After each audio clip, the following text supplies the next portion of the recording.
13절부터 18절까지 말씀 보시겠습니다. 에베소서 6장 13절부터 18절까지 말씀, 신약성경 제 성경으로는 316페이지입니다. 신약성경 316페이지 에베소서 6장 13절부터 18절까지 말씀 찾으셨으면 제가 봉독하겠습니다. 그러므로 하나님의 전신갑주를 취하라. 이는 악한 날에 너희가 능히 대적하고 모든 일을 행한 후에 서기 위함이라. 그런즉 서서 진리로 너희 허리띠를 띠고 의의 호심경을 붙이고 평안의 복음이 준비한 것으로 신을 신고 모든 것 위에 믿음의 방패를 가지고 이로써 능히 악한 자의 모든 불화살을 소멸하고 구원의 투구와 성령의 검 곧 하나님의 말씀을 가지라. 모든 기도와 간구를 하되 항상 성령 안에서 기도하고 이를 위하여 깨어 구하기를 항상 힘쓰며 여러 성도를 위하여 구하라. 아멘. 이 시간은 철로역정 27번째 강의가 되겠습니다. 무기창고라는 제목을 가지고 하나님 말씀 증거하도록 하겠습니다. 먼저 철로역정 본문을 한번 읽어보도록 하겠습니다. 크리스찬에게 도서관을 보여준 다음날 경건, 신중, 자비는 크리스찬을 무기창고로 데리고 왔다. 그곳에서 그들은 크리스찬에게 주께서 순례자들을 위해 공급하시는 모든 종류의 무기들을 보여주었다. 칼, 방패, 투구, 흉배, 모든 기도, 영원히 닳지 않은 신이 있었다. 그곳에는 주님을 위해 봉사하고자 하는 사람들이 하늘의 별과 같이 많을지라도 모두 무장시킬 수 있는 충분한 무기가 있었다. 또한 처녀들은 주의 종들 가운데 놀라운 일을 행했던 몇 사람이 가지고 있었던 무기도 보여주었다. 처녀들은 모세의 지팡이, 야엘이 시스라를 죽일 때 사용했던 말뚝과 방망이, 기드온이 미디안의 군대를 물리쳤을 때 사용했던 빈 항아리와 나팔, 그리고 횃불을 보여주었다.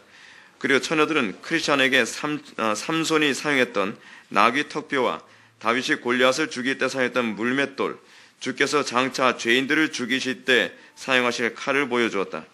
이 외에도 많은 놀라운 것들을 보면서 크리스찬은 매우 기뻐하였다. 다음날 길을 출발하기 전에 크리스찬은 무기 창고에서 전신갑주로 무장하였다. 우리가 철로역정을 이제 살펴보면서 교회론에 관한 교회의 기능에 대해서 이제 두 번째 시간을 우리가 살펴보게 됩니다. 우리가 이 교회의 기능을 우리가 생각할 때에 우리는 교회의 기능이 굉장히 협소하게 이해되어지는 경향이 있습니다. 우리는 과연 교회가 무엇을 위해서 존재하는가? 교회에 관해서 이번에 제가 그 호주에 있는 그 장로님하고 전화 통화를 하면서 하는 얘기가 호주에 많은 사람들이 교회를 나오지만 교회를 나오는 이유가 우리가 생각하는 소위 복음의 굶주려서 나오는 그런 개념이 전혀 아니라 그럽니다. 그분 얘기에 의하면 한국에 살다가 호주로 이민을 오게 되면 그 사람들이 일단은 외롭고 또 언어가 안 되니까 이 언어 때문에 생기는 그 갈등, 힘든 것들, 그 먹고 사는 것도 힘들고 외로운 것도 이 모든 것을 충족하기 위해서 그래서 이 한인 교회를 찾아온다는 겁니다. 근데 시간이 지나서 이 사람들의 필요가 이제는 교회만이 아니라 시간이 지나면 어떻습니까? 이제는 언어도 어느 정도 소통이 가능하고 직장도 이제 어느 정도 구해지고 그리고 이 호주 사람들하고도 어느 정도 커뮤니티가 형성되기 시작하면 점점 교회를 나오는 일이 점점 뜸해진다는 거예요. 이제 호주 사람들하고 이제 교제하면서 좀 즐거워지니까 이제 야외로 놀러도 다니고 뭐 하고 하면서 점점 교회 안에서의 이 그 교제권에 제한받지 않고 점점 신앙생활을 등한시하면서 나중에는 거의 다 나간대요. 그러니까 왔다가 거의 다 나간대요. 왔다가. 그 왜 그러냐면 이 교회의 기능이라고 하는 것에 관해서 잘못 이해하고 있어서 그렇습니다. 그러니까 제가 호주 교회를 아직 가보지 않아서 잘 모르겠지만 호주 교회 안에서도 아마 보나마나 그럴 겁니다. 사람들이 오게 되면 어찌하든지 이민 온 사람들을 하나라도 잡기 위해서 그들의 필요에 굉장히 민감하려고 하겠죠. 그죠? 어찌하든지 그들의 편리를 제공하고 그들이 원하는 것을 자꾸 제공하려고 애를 쓰겠죠. 근데 문제는 뭐냐면 여러분들 항상 염두해야 될 것이 있습니다. 교회만 제공할 수 있는 것이 있습니다. 세상에서 얼마든지 제공할 수 있는 것을 가지고서 사람을 붙잡으려고 하면 나중에 그 사람들은요 세상으로 나가게 되어 있습니다. 여러분 우리가 솔직히 한번 얘기해 봅시다. 세상의 유흥이 더 재밌습니까? 교회의 유흥이 더 재밌습니까? 세상이 더 화려합니까? 교회가 더 화려합니까? 세상이 더 자유롭습니까? 교회가 더 자유롭습니까? 뻔하지 않습니까? 그러니까 사람들이 처음에는 교회에 와요. 교회 오는데 교회에서 제공하는 것을 나름대로 만족하고 나름대로 즐거워합니다. 근데 세상에서 살기 시작하면 세상에서는 그보다 더한 유흥을 얻을 수 있다는 것을 느끼기 시작합니다. 교회는 굉장히 제약적이죠. 제약적이에요. 유흥을 즐긴다 할지라도 그 유흥을 항상 교회는 어떤 라인을 제거하면서 이 선을 넘지 못하게 합니다. 그냥 답답해지는 거죠, 점점. 그래서 점점 어떻게 합니까? 에이, 뭐 세상 친구들이 더 재밌더라. 근본적으로 그 마음속에 복음에 대한 이 감격이 없으면 세상으로 갈 수밖에 없어요. 세상으로 갈 수밖에요. 소위 교회에서만 얻을 수 있는 것을 그들이 느껴야 되는 것이죠. 우리가 교회에 와서만 얻을 수 있는 생명이라는 것이 있습니다. 교회에서만이 진리가 있습니다. 제가 교회 안에서 목회를 하면서 진리를 가장 중요시 여기는 이유가 뭐냐면 교회만이 진리라고 하는 절대 기준을 포기하지 않는 곳이기 때문에 그래요. 만약에 교회가 절대적인 진리를 포기하게 된다면 세상에 나가도 세상에서 얘기하는 수많은 상대 진리에 얼마든지 만족하게 될 것입니다. 근데 우리는 자꾸 세상 밖에 있는 사람들을 교회 안에 끌어들이기 위해서 그 사람들에게 매력적으로 보이기 위한 소위 불신자들이 좋아하는 교회를 만들려고 무진히 애를 쓴다는 겁니다. 근데 시간이 지나면 점점 세상이 더 교회보다 매력적이다라는 것을 알게 되죠. 알게 됩니다. 그것도 이건 마치 이거와 같습니다. 어렸을 때 기독교 가정에서 자란 아이들이 있습니다. 그 옛날에 영국에서 있었던 일입니다. 영국에서 부흥이 일어나기 전에 그 영국이 사회가 이 요한 웨슬리가 등장하기 전에 원체 부패하다 보니까 아이들이 세상에 나가게 되면 타락하게 되잖아요. 그러니까 타락하지 않게 하기 위해서 교회에서 주일학교 선생님이 애들하고 카드 놀이를 했답니다. 그러니까 세상의 것에 취미 붙이지 않게 하기 위해서 교회에서 나름대로 아이들을 즐겁게 해주기 위해서 카드 놀이를 한 거예요. 그러니까 아이들이 카드 놀이 하느라고 뭐 세상에 나가서 굳이 그 세상적인 놀이를 해야 될 필요성을 못 느꼈던 거예요. 근데 문제가 뭐냐면 아이들이 카드 놀이에 심취하면서 노름하는데 눈을 뜨기 시작한 거예요. 노름하는데.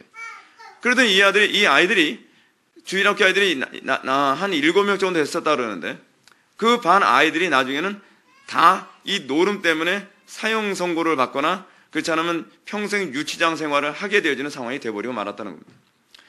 왜냐하면 교회라고 하는 범주 안에서 카드 놀이를 하는 데는 한계가 있잖아요. 근데 세상 친구들을 만나보니까 세상 친구들은 더 짜릿하게 카드 놀이를 하더라는 것이죠. 그러니까 더 짜릿한 카드 놀이를 하기 위해서 세상으로 나가버리는 거예요. 그러니까 여러분 제가 무슨 말씀드리는지 아십니까? 교회 안에서 예를 들어서 이 세상에 취미 붙이지 않게 해서 교회 안에서 뭐 합니까? 복음성가를 락으로 합니다. 복음성가를 뭐 헤비메탈로 합니다. 복음성가를 뭐 세상적인 유흥적인 요소로 만듭니다. 그러면 여러분 생각을 해보십시오. 삼투압작용이 어느 쪽으로 가겠습니까? 이쪽으로 들어오겠습니까? 외부로 나가겠습니까? 외부로 나가게 되어 있는 거 아니에요?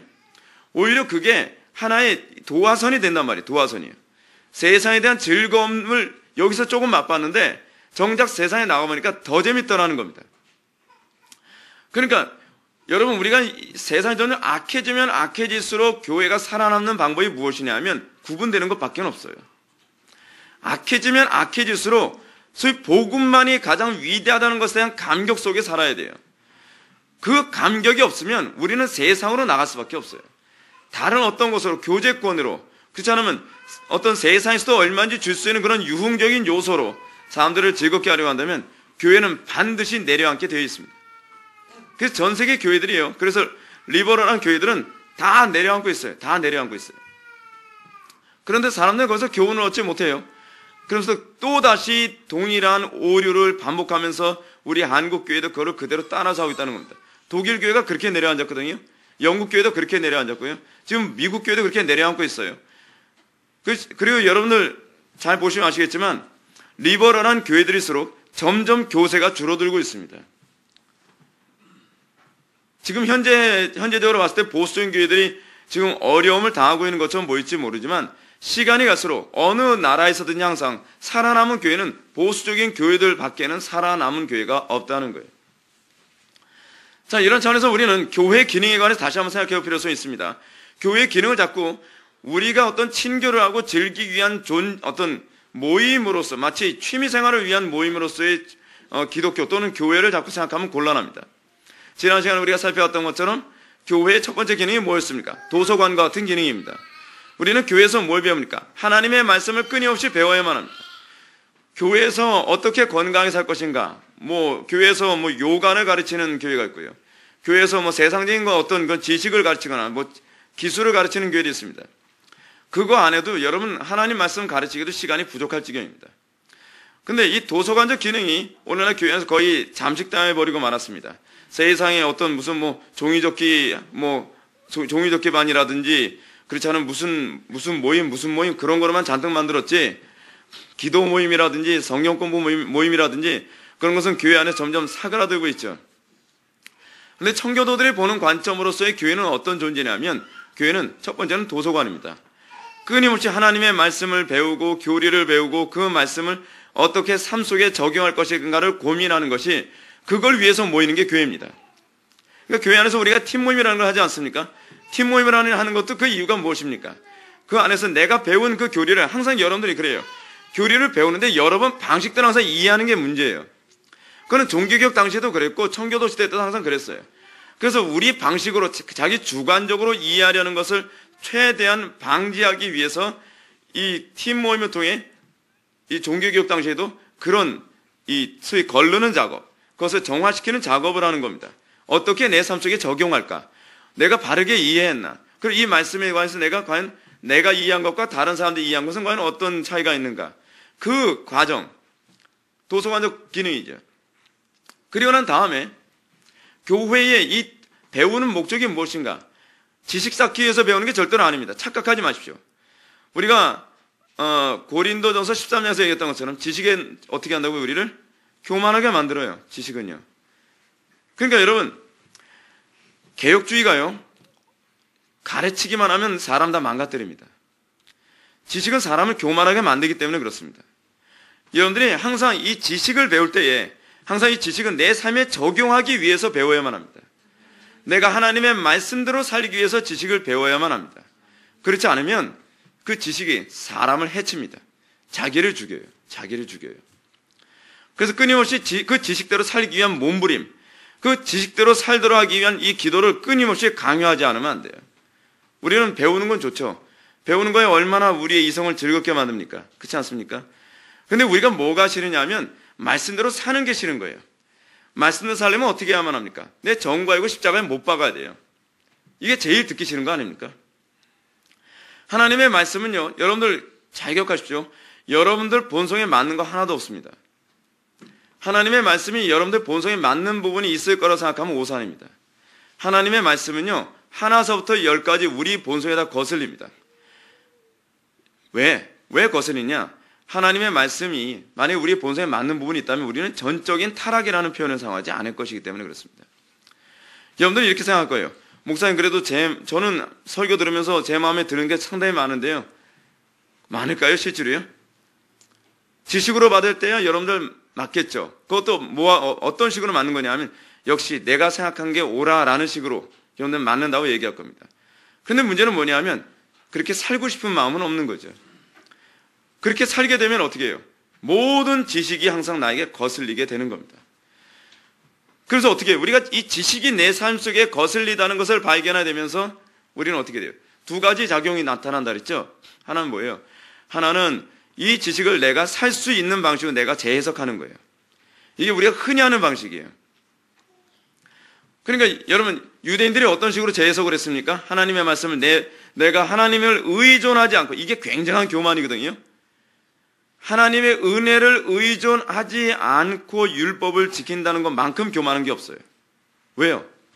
내가 타락했다는 걸 인정하지 않는 가장 지독한 방법이니까요. 유대인들이 그렇게 살지 않았습니까? 유대인들은 하나님의 은혜 없이 그들이 하나님의 말씀대로 살 수 있도록 모든 걸 어떻게 해요? 다 제도화시켜버리고 말았어요. 그렇기 때문에 그들이 예수님이 오셨을 때 하나님이 오셨음에도 불구하고 하나님을 안 받아들이는 이유가 바로 거기에 있는 거예요. 자기가 죄인이라고 인정이 되지 않는 거예요. 내가 왜 죄인이에요? 난 율법을 다 지키는데요. 의인인 거예요. 의인. 근데 여러분, 무엇이 정상이냐? 말씀대로 안 사라지는 게 정상입니다. 그리고 말씀대로 안 사라진다는 것을 느끼는 것이 정상입니다. 제가 주변에서 간혹가다 이런 부분을 많이 봅니다. 별로 기도를 안 하는 것 같아요. 그다지 기도 생활 별로 안 하는 것 같아요. 근데 말씀대로 나름대로 잘 산다는 거예요. 잘 사는 게 아니거든요. 서로 자기가 생각했을 때 자기가 말씀대로 잘 살아지고 있다고 생각한다고 할지라도 그건 상당히 위험한 거예요. 왜냐하면 그렇게 사라지면 자기 의에 빠져버리기 때문에 그래요. 자기 의에 빠진 사람은 예수님도 꺾지 못해요. 여러분, 예수님이 바리새인들과 끊임없이 논쟁하면서 그 어려웠던 것이 무엇입니까? 끊임없이 그 사람들은 자기가 의롭다는 걸 포기하지 않아요. 예수님하고 계속 언쟁을 하죠. 논쟁합니다. 나중에 어떻게 해요? 예수님 십자가에 못 박기까지 그렇게 논쟁을 하죠. 근데 여러분 보십시오. 어떤 사람이 하나님 나라에 먼저 들어갑니까? 세리와 창기가 하나님 나라에 먼저 들어가지 않습니까? 세리와 창기가 왜 하나님 나라에 먼저 들어갑니까? 그 이유가 어디 있습니까? 그 사람들은 알고 있거든요. 하나님 말씀으로 못 산다는 걸요. 나는 하나님의 말씀으로 살 수 있는 능력이 없다는 걸 처절히 절감했거든요. 죄인의식. 여러분, 진짜 겸손이 뭔지 아십니까? 진짜 겸손은 그겁니다. 내가 말씀을 살 수 없는 존재구나. 내가 하나서부터 열까지 나는 하나님의 말씀을 살 수 없는 죄인이구나 라는 걸 깨달았을 때 우리는 그때서부터 우리는 내 자신의 모든 변론은 거기서 끝내버리고 맙니다. 왜 바리새인들이 예수님과 논쟁을 했는지 아십니까? 예수님과 바리새인들의 논쟁의 핵심은 변론입니다. 나는 의롭다. 그럼 내가 의롭다는 것을 입증하기 위해서 예수님은 불의하다는 것을 입증해야만 하는 겁니다. 그것이 항상 바리새인들의 문제였던 것입니다. 그런데 세리와 창기들이 하나님 나라에 먼저 들어간 이유가 무엇이냐면 그들은 자기 자신들이 죄인이었기 때문에 그 자기 자신들이 죄인이라는 것을 너무나 잘 알고 있었기 때문에 그들은 예수님의 말씀에 대해서 아주 그냥 노골적으로 받아들일 수 있을 만큼 완전히 겸비해진 상태에 있었던 것입니다. 그래서 여러분들, 우리가 어떤 사람이 복음을 받아들이는데 더 어려운가? 제가 요즘 자주 강조하는데요. 어떤 사람이 복음에 대해서 좀 더 배타적인가? 불신자가 아니에요. 교회 안에 나름대로 신앙생활 잘하고 있다는 사람들이에요. 그래서 제가 항상 우리 교회 찾아왔을 때 사람들이 왕년에 자기도 신앙생활 잘했다라고 생각하면서 우리 교회 오시는 분들 보게 되면은 야, 시간 좀 걸리겠다라는 생각 많이 해요. 왜냐하면 자기가 신앙생활 잘했다고 생각하고 있다는 것 자체부터 난 회개할 만한 게 별로 없는 존재라고 생각하는 거거든요. 주로 어떤 사람들이 주로 이 말씀 앞에 그냥 부복되어지냐면 난 별로 내세울 게 없는, 난 정말 하나님 앞에서 죄인이 괴수밖에 될 수 없는, 그래서 내가 정말 고개도 들 수 없는 존재입니다 라고 생각하는 사람들이야말로 비로소 복음이 무엇인지 눈을 뜨기 시작하게 되는 것이죠. 그러니까 여러분, 신앙생활 잘하면 잘할수록 점점 어떻게 돼야지 소위 속된 말로 고수라고 할 수 있는지 아십니까? 사도 바울의 그 표현이 나와야 돼요. 나는 죄인 중에 괴수다. 예수 오래 믿으면 점점 그걸 인정하게 되어져요. 내가 죄인 중에 괴수라는 걸. 그래서 내가 죄인 중에 괴수라는 걸 알게 되었을 때 비로소 어떻게 해요? 하나님의 말씀 앞에 아무런 저항감 없이 그 말씀 앞에 아멘하며 받아들일 수 있게 되는 거예요.所以그게 기능이에요. 그게 준비된 기능이에요. 준비된 기능. 그 교회 안에서 율법이 하는 자격이 그래서 뭐예요? 율법이 하는 일이 바로 그거예요. 그거. 교회 안에서 끊임없이 율법을 강론함으로써 내가 하나님 앞에 내가 저항할 수 없이 그냥 완전 굴복될 수밖에 없는 상태라는 걸 깨닫게 되죠. 그 상태가 돼야 비로소 그 사람은 어떤 사람이 되느냐? 제가 이제 이 얘기를 하려고 하는 겁니다. 그 사람은 비로소 죄와 싸우는 사람이 되기 시작해요. 내가 죄인이라는 걸 깨닫고 그리고 그 죄의 지배를 비로소 느끼게 되었을 때, 그리고 그 죄의 지배에 대한 혐오감을 느끼게 되었을 때 그 사람 비로소 완전히 겸손하게 되어지고 비로소 그는 죄와 싸우게 되죠. 죄와 싸우게 됐을 때라면 비로소 교회의 두 번째 기능, 어떤 기능이요? 전투하는 교회로서의 기능이 나오게 돼요. 자기 속에는 죄와 싸우지 않는 사람은 결코 전투하는 교회가 뭔지 알지 못해요. 우리는 출애굽기 14장에 보면 하나님께서 이스라엘 백성들을 홍해바다에 갈라서 출애굽을 딱 시키는데 모세가 출애굽기 14장에서 뭐라 하냐면 여호와의 군대다라고 이렇게 표현한 것을 보여야 됩니다. 홍해바다도 통과하기 전에 여호와의 군대라고 이렇게 호칭을 해요. 근데 여러분, 우리는 오늘날 교회가 군대라는 의식을 과연 얼마나 갖고 있습니까? 하나님의 영광을 위하여 싸우는 존재, 이게 교회의 정체성이거든요. 정체성. 근데 여러분, 언제부터 우리는 교회가 싸우는 존재라고 생각을 하게 됐습니까? 별로 우리는 오늘날 교회가 싸우는 존재라고 생각을 잘 안 합니다. 오히려 교회가 진리 문제 때문에 예민하게 반응을 하게 되면 어떻게 해요? 너무 예수 외골 속으로 믿는다라고 그렇게 생각하죠. 너무 옳고 그럼 너무 따지지 마라. 교회가 뭐냐? 교회가 자꾸 포용하고 사랑하고.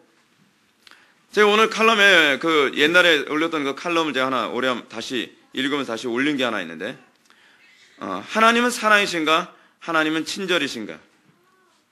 제가 옛날에 그런 칼럼 올렸던 거 이런 기억나십니까? 하나님을 자꾸 친절한 분이라고 자꾸 생각합니다. 친절한 분. 친절한 사람은 어때요? 다른 사람한테 싫은 소리 안 하죠. 그렇죠? 다른 사람하고 다투지 않죠. 모든 사람들이 다 상냥한 거죠. 다 상냥한 거예요. 자녀들이 잘못해도 어떻게 합니까? 잘못해도 야단 안 칩니다. 그냥 너 그럴 수도 있지. 그냥 다 다독거립니다. 자기 아이가 남의 집에 민폐를 끼쳐도 자기 아들에 대해서 너무 친절합니다. 모든 일이 친절한 거예요. 하나님이, 그러니까 C.S. 루이스가 한 말처럼 말이에요. 제가 C.S. 루이스 좋아해서 하는 말은 아니지만 그 표현이 굉장히 적절해서 하는 소리입니다. 수많은 사람들이 하나님을 사랑이라 생각하면서 하나님을 사랑이다라고 얘기하면서 그 사랑을 마치 친절과 동의어처럼 사용하고 있다. 하나님이 친절하지 않다는 얘기는 아닙니다. 그러나 하나님이 사랑이시다라고 하는 개념은 친절하다라는 의미는 아닙니다. 그 사랑은요, 때로는 사랑하기 때문에 자녀들에게 종아리를 때리기도 하는 사랑입니다. 때로는 사랑하기 때문에 엄격하게 대하기도 하는 사랑입니다. 그것이 하나님의 사랑입니다. 하나님께서는 그 사랑 때문에 말이에요, 독생자 예수 그리스도를 십자가에 못 박기까지 한 겁니다. 여러분들 이게 사랑이라고 생각됩니까? 여러분들 이렇게 생각하죠. 하나님께서 얼마나 사랑하셨으면 독생자 예수 그리스도를 나를 위해 십자가에 못 박혀 돌아가게 하셨을까? 자, 입장 바꿉시다. 여러분들이 그 독생자로 합시다. 하나님 사랑이라고 여러분 얘기할 수 있겠습니까? 문제가 그거예요. 우리는 그 입장을 생각을 안 해요. 하나님의 사랑이 얼마나 지독한 사랑인지 그걸 몰라요. 친절해야 사랑이라고 생각을 해요. 하나님께서 여러분들에게 사랑을 베푸시는 방법 중 하나가 뭐냐면, 그리고 하나님께서는 여러분들의 사랑을 베푸실 때 이방인들에게, 아직까지 하나님을 믿지 않는 그 불신자들에게 사랑을 베푸시기 위해서 여러분들에게 또 요구하는 게 뭔지 아십니까? 십자가예요. 십자가. 그렇게 해서 하나님은 당신의 사랑을 표현하시는 거예요. 근데 우리는 뭐라고 생각합니까? 하나님 사랑 많으신 하나님, 어떻게 내 인생을 이렇게 만드실 수 있어요? 사랑 많으신 하나님께서 어떻게 나로 하여금 이렇게 고통스럽게 만들 수 있어요? 왜 나의 삶 속에 이런 어려운 장애와 수많은 고통스러운 사람들을 만나게 해줄 수 있어요? 그럼 우리는 이렇게 얘기하죠. 예수님이, 나의 아들, 내 독생자 예수가 너희를 위하여 십자가에 못 박혀 돌아오도록 내가 했을 때 그건 사랑이라고 얘기한 것이 너희가 아니냐? 이제 너희가 나의 자녀가 되었고, 그리고 너희들이 이제 이 땅에서 제사장적 역할을 해야 되는 그런 존재로 부름받았다면, 이제 내가 너희를 이 땅에서 또다시 예수 그리스도와 연합된 존재로서 십자가를 지고 이웃을 위해서 희생하라고 얘기하는 것이, 이것이 사랑이 아니겠느냐? 근데 우리는 사랑이라고 잘 인정 안 하죠. 그게 바로 우리 속에는 이기심입니다. 우리 속에는 이기심. 하나님의 사랑이라고 하는 것을 내 방식대로 다 왜곡시켜버리는 거예요. 내 편리하게. 자꾸 우리의 문제가 뭐냐면, 성경을 내 편리하게 내 방식대로 자꾸 재해석하고, 그리고 하나님의 말씀을 내 입맛에 닿으면 아멘이고, 내 입맛에 안 맞으면 노멘이라는 거예요. 역시 나의 기준은 나예요. 하나님이 아닌 거예요. 아직 그리스도인이 아닌 거예요. 하나님의 진리를 기준해서 내가 틀렸다는 내 죄악과 싸우게 될 때 비로소 우리는 뭐예요? 전투하는 교회로서의 모습이 나타나게 되는 것입니다. 근데 오늘날 시대 교회는 전투하는 교회가 없어요. 전투하는 교회가. 기껏해야 뭐 때문에 전투합니까? 자기의 이기심 때문에 이웃과 싸우는 데는 지독하게 싸우죠. 한치도 양보를 하지 않죠. 이게 오늘날 우리의 모습 아닙니까? 누가 양보를 합니까? 어디서 양보를 합니까? 내가 이기고 봐야죠. 하나님의 영광에서 죽어라고 싸우려 했던 그렇게 몸살이는 사람이 내 돈에 몇 푼 이익 보느냐 손해 보느냐, 내 감정이 조금 이익 보느냐 손해 보느냐에 관한 문제에 관해서 우리는 지독하게 싸워야 되죠. 네. 전투하는 교회가 아니라 여전히 전투하는 세상의 모습이 그대로 나타나고 있는 겁니다. 전신갑주에 관한 이 문제도요, 우리는 왜 전신갑주에 이토록 관심이 없을까요? 우리는 진리의 띠, 방패, 투구, 흉배, 기도, 그리고 복음의 신, 이것이 에베소서에서 우리에게 요구하고 있는 하나님의 백성들이 세상을 향해 나가 싸우기 위해서 반드시 무장해야 될 요소라는 것을 우리들에게 얘기하고 있습니다. 근데 우리는 소위 밥 벌어먹고 살기 위해서 무장하는 데는 철저하지 않습니까? 밥 벌어먹고 살기 위해서 공부할 때도 우리가 얼마나 지독하게 공부합니까? 밥 벌어먹고 살기 위해서 남들한테 한 푼이라도 덜 손해보고 살기 위해서 우리는 어떻게 합니까? 지독하게 싸우죠, 이웃들하고요. 택시비, 예를 들어서 택시 타고 가는데 조금 덜 가면은 택시비가 100원 올라가지도 않을 거 여기서 세워주세요 하는데 택시 운전수가 딱 보니까 조금만 더 가면 한 100~200원도 올라올 것 같으니까 좀 더 간단 말이에요. 그것 가지고 우리는 막 치열하게 싸우잖아요. 그 조금 손해보지 않으려고 싸우는. 그런데 우리가 하나님의 진리를 조금이라도 손해보지 않기 위해서 싸우는 일은 과연 얼마나 있느냐 하는 것입니다. 왜 안 싸우죠? 그 이유가 어디 있죠? 내 죄악이 좋기 때문에 그렇습니다. 그래서 거듭난 사람만 진리를 위해서 싸워요. 거듭난 사람만. 사도 바울의 모습을 보게 되면 사도 바울이 회심 이전과 이후의 그의 모습은 어떻습니까? 회심 이전에는 기독교인들, 그들과 싸우는 데 있어서 얼마나 지독하게 싸웁니까? 그러나 그 회심한 이후에는 어떻습니까? 내 자신의 죄가 보이기 시작하고, 죄가 보이기 시작할 때 비로소 세상의 죄악과 싸우기 시작하는 겁니다. 그러니까 내 속에 있는 죄와 싸우게 될 때 세상의 구조적인 죄와 싸운다는 얘기예요. 제 얘기는요. 세상의 구조적인 죄와 싸우지 않고 세상의 구조적인 죄와 어느 정도 적당히 맞물려 가려고 하는 것은 그 이면에 뭐가 있냐면 내 속에 있는 죄에 대한 즐거움을 즐기고 있기 때문에 나타나는 현상이죠. 근데 적어도 우리가 내가 정말 내 정과 알고 십자가에 못 박고 내가 정말 내 죄를 혐오하는 그리스도인이 되었습니다 라고 얘기한다면 그럴 때 우리는 비로소 뭘 필요로 하게 되냐 하면 이 전신갑주를 필요로 하게 되어 있어요.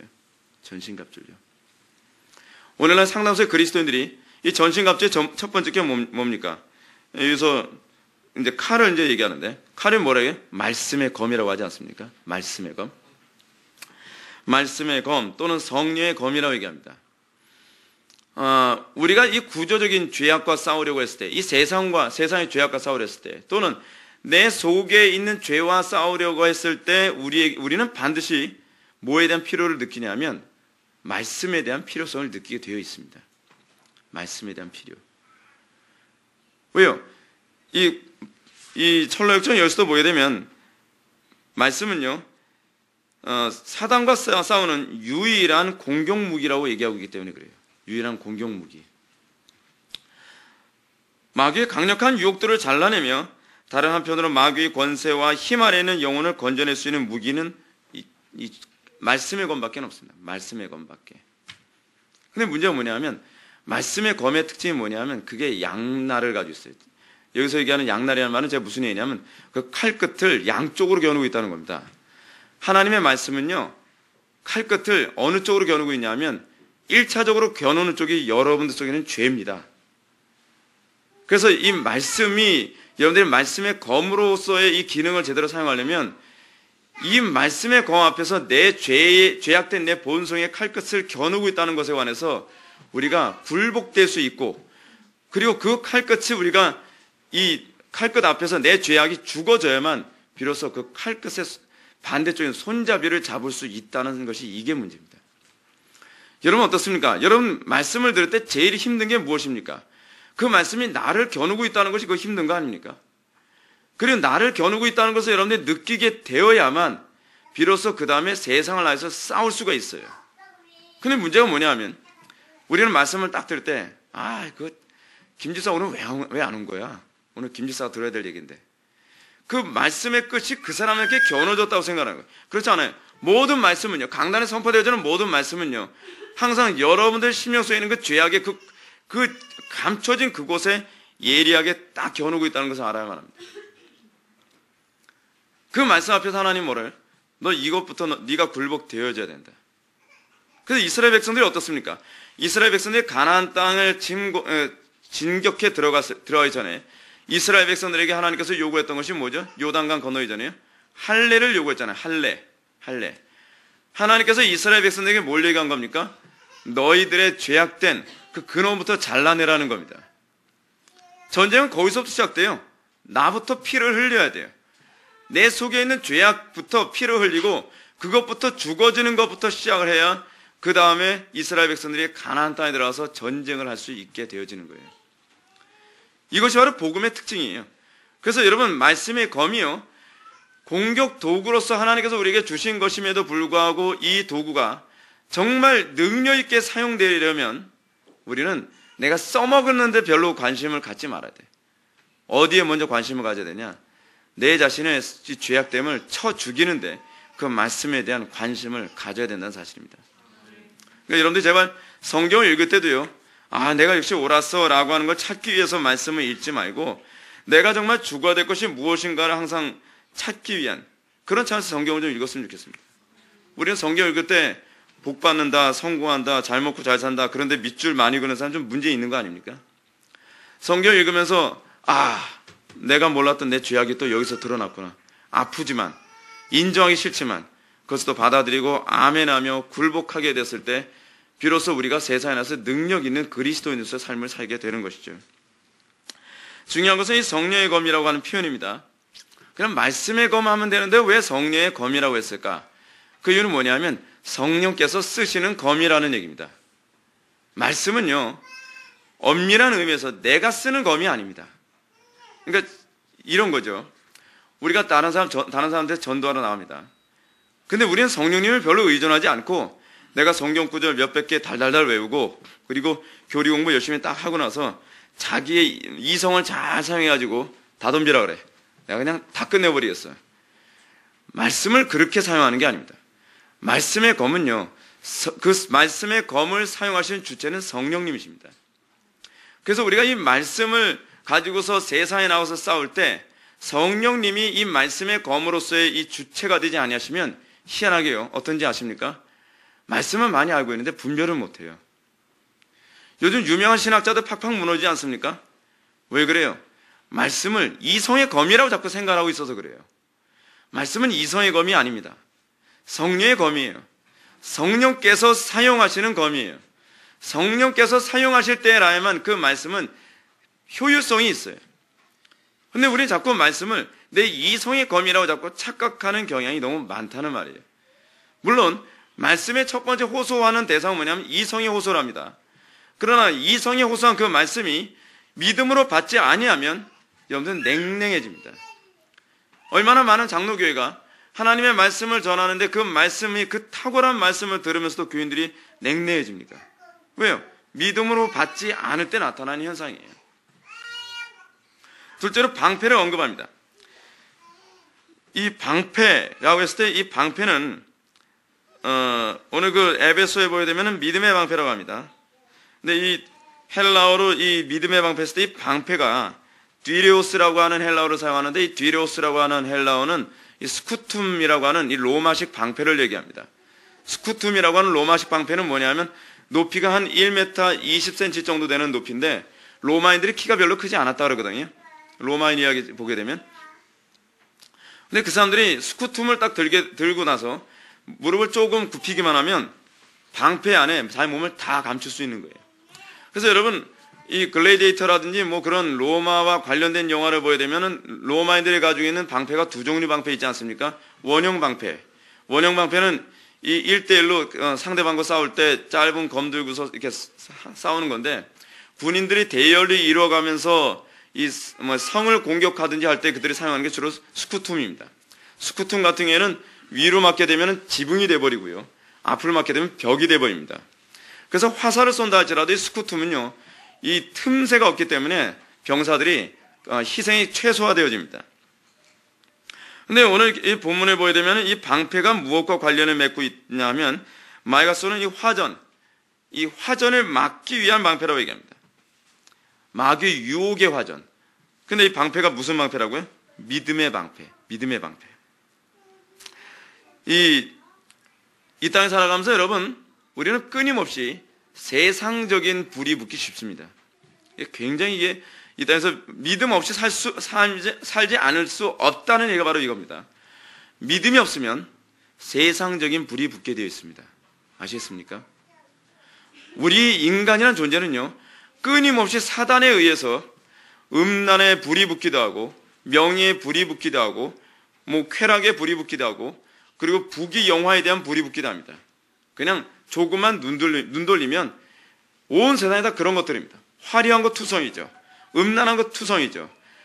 뭐 여러분 어떻습니까? 우리는 요즘 길거리만 다녀도 이제는 세상적인 것들로 불붙을 것들로만 충만합니다. 근데 이 세상적인 것으로부터 우리가 불이 붙지 않기 위해서 우리에게 믿음의 방패가 필요하다고 하는데, 이 믿음의 방패는 마치 스쿠툼 같아서 어떤 쪽으로 오더라도 그것을 다 막아낼 수 있을 만큼 견고하다라고 얘기하는 겁니다. 그러면 어떻게 우리가 이 세상의 이 불화살로부터 우리의 마음을 지켜낼 수 있는가? 이런 마귀의 불화살은 여러분들 교재에 보면 육신의 정욕을 불같이 일어나게 하는 것으로, 이것은 오로지 믿음으로만 막을 수 있다고 얘기합니다. 여러분, 세상의 정욕이 불같이 일어났을 때 여러분 그것을 막을 재간이 있습니까? 우리 힘으로 되지가 않습니다. 되지가 않습니다. 우리 주변에 얼마나 많은 사람들이 세상의 정욕에 불이 붙어서 이것을 끊지 못하고 결혼한지 모릅니다. 어느 날 어떤 사람이,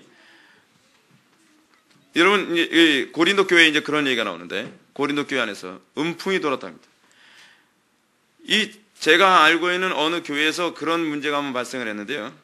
음풍이 돌면 항상 이 음풍은 신기하게 쌍방이 붙습니다. 쌍방이요. 쌍방에 음풍이 돌기 시작하면요, 한 사람의 마음속에 불이 붙어버리고 딴 사람의 마음속에 서로가 막 끌리는 거예요. 마냥 좋은 걸 어떻게 하냐는 거예요. 눈이 뒤집어지는 거죠, 완전히. 여러분들 경건에 항상 무장해야 되는 것이 뭐냐면, 한번 이 음란함이라든지 세속적인 것에 한번 불이 붙어버리면 이 진화가 잘 안 돼요. 진화가요. 그래서 항상 어떻게 해요? 우리는 믿음의 방패를 항상 이것을 막고 있어야 돼요. 믿음의 방패를. 그래서 이 마태복음 16장 23절에서도 보게 되면 이 악한 마귀 사단의 화전이 어떤 식으로 오는지 또 하나 알게 되는데요. 예수님께서 마태복음 16장에서 뭘 말씀하십니까? 당신이 어떻게 십자가에 못 박혀 돌아가실 것인가에 관해서 말씀하시는 장면이 나오지 않습니까?